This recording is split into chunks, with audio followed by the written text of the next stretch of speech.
Hey, we're back here with another episode of One More Rep with Coach Walker. I'm your host, Coach Walker. This is episode 6, and today we're talking about corporate wellness. So, going to be some people who agree with me, some people who don't agree with me about this topic here. So, we're talking about corporate wellness and how it's a joke.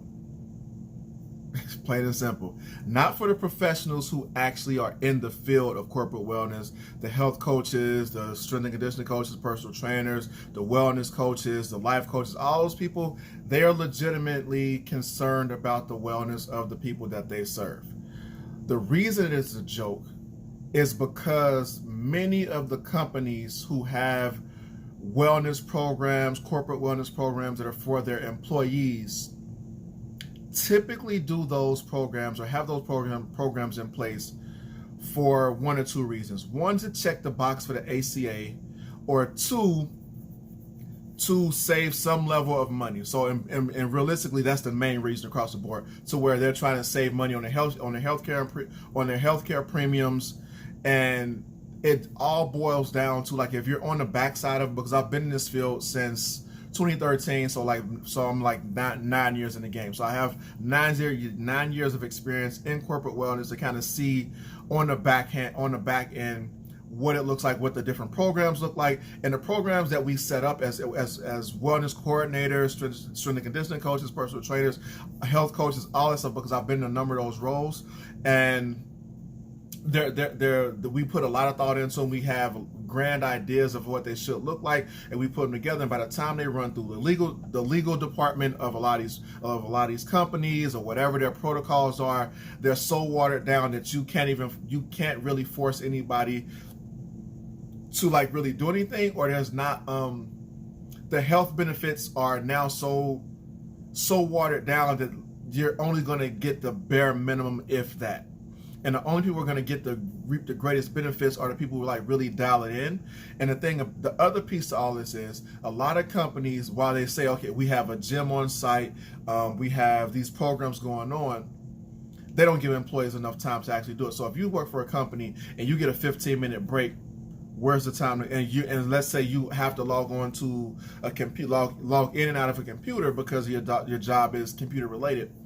Where's your time to get to the gym? Because if let's say you're on the 4th or 5th floor and the gym is on the basement floor or on the 1st floor, you log off your computer, the clock starts immediately, so you have 15 minutes. So by the time you get downstairs, you've burned at least 5 minutes. So 5 minutes are gone. So what do you do in the gym? Walk on a treadmill, maybe do some dumbbells really quick. 5 minutes pass, now you got to get back upstairs. You had a 15-minute break. You spent 5 minutes doing the equivalent of a bird bath workout. It's not enough. So the other piece to it is the other piece that they focus on that makes it somewhat worthwhile is the incentive programs, the biometric screenings that they do, to where you have to hit certain metrics. They'll pay you for those. Those are beneficial, but at the end of the day, like, yes, your biometric numbers are going to be bad because you don't have the time to go ahead and go use the facilities that they put in place, or the programs that they put in place. They're so watered down that you don't get anything from them that was from an original standpoint, or where the team may have put together this program that holds you accountable, but because the company is so worried about any backlash, they pull out so much to where now you can do what you want to do in the program. I used to work for the railroad doing health and wellness, and there was no incentive, and there was no punishment for doing the program. So I remember one time vividly, I was walking into a room to do a presentation, and I was actually just going to say, hey, my name's Mark, blah, blah, blah. This is what I have available to you. I have some information. If you want to do a quick finger stick to check your cholesterol, we'll do that. I was walking the room, my foot was going into the room. One of the guys said, we don't want to do anything you have going on. And I'm waiting for the laughter. Never laughed. I sat down. Nobody did anything. I sat there for about an hour with my equipment. I set up, and these people are so in this particular scenario, these people are smokers, poor eating habits, so high cholesterol, possibly high blood pressure. diabetes in a lot of cases, or some level of pre-diabetes. And since there's nothing to incentivize them or incentivize them to say, okay, let me do something about my health, my job is an uphill battle every day because, again, if before I get in the room, you're telling me no, what can I do? I can't make you do it. All I can do is have the offer there. I remember one time when I was still working for the railroad, I used to have to travel to a lot of different places that I wouldn't normally end up in. So I was down in somewhere in Kentucky, and down in the mountains somewhere. I forget the name of it. And so I had to go meet with one of the teams out there that was in the middle of nowhere. Because I think they were called the Frog Team or whatever. But they put this thing on the tracks that looks like a frog. So I had to meet with them, get them a presentation at like 5 o'clock in the morning. It's dark outside, and I had to bring snacks. I had to have quote unquote healthy snacks, bananas and these little Quaker oat bars or whatever. So I do the presentation, say, okay, and I have these bananas and these snacks for you. Here, take them. They're looking at me like I'm offering them like the plague. And I have to like really encourage them, like, hey, this is for you. The company paid for it. Like, this is for you. Take it. And I still left with maybe 2 or 3 bunches of bananas, a whole stack of the bars, because people don't understand, like, this is for the things that are for you are for you. And so that's one of the aspects of it too, to where what we're talking about is that if it's not incentivized, there's no reason, there's no push to participate. And then going back to the time frame, like going back to some of my other companies that I work for, when you sit down with the company that you're contracted with to provide wellness services for, you're the professional, but somehow whatever company you're working for is the wellness professional. They don't do a good job of negotiating these contracts to where so much power still lies with the company to dictate everything, to where they're telling you specifically how to be a wellness professional, and they're not the professionals in this field. So it's like, how are you not the professional, but you're telling me how to be the professional and how to serve your people? And you're setting all the parameters so that, like, there's nothing to, if I decide, like I told you, if the legal team tears the program apart, they tear it apart. But if I want to put these programs in place, well, we don't want to do that because X, Y, and Z. But if I'm telling you what the data shows,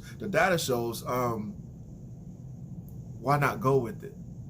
And it's just a lot of that to where you just realize, unless it's the incentive programs where they're paying you for doing certain things like that. So there are some places, like here in the city, there is like some school systems that have some very good wellness incentivized programs to where they pay you money.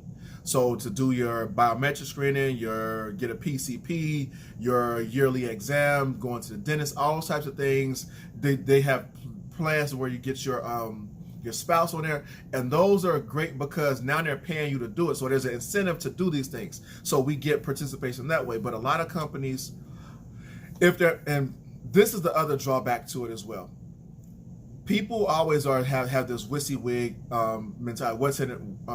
Not the WYSIWYG, but the whole "what's in it for me" mentality. I can't remember if that stands for WYSIWYG or not, but no, WYSIWYG is what you see is what you get. So it's not that. So people are like, "What's in it for me?" Like, so they always want to say, "What are you giving me?" What I'm trying to give you is a longevity of life, a better quality of life, and ways to make yourself healthier. But that's not enough for a lot of people. A lot of people are happy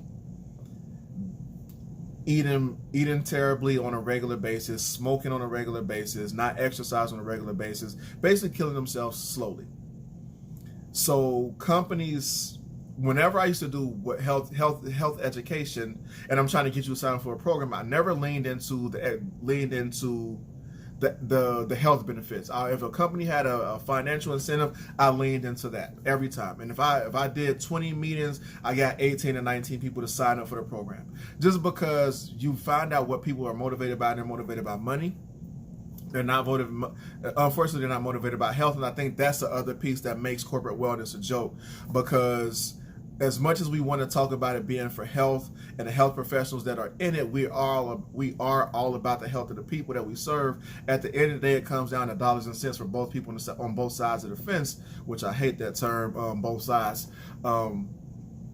The company is trying to save money, and the employee is trying to figure out how they can make money off this program. So it doesn't work unless there's incentives. And so when you have a company that does not have incentives involved, you have very low utilization, low participation.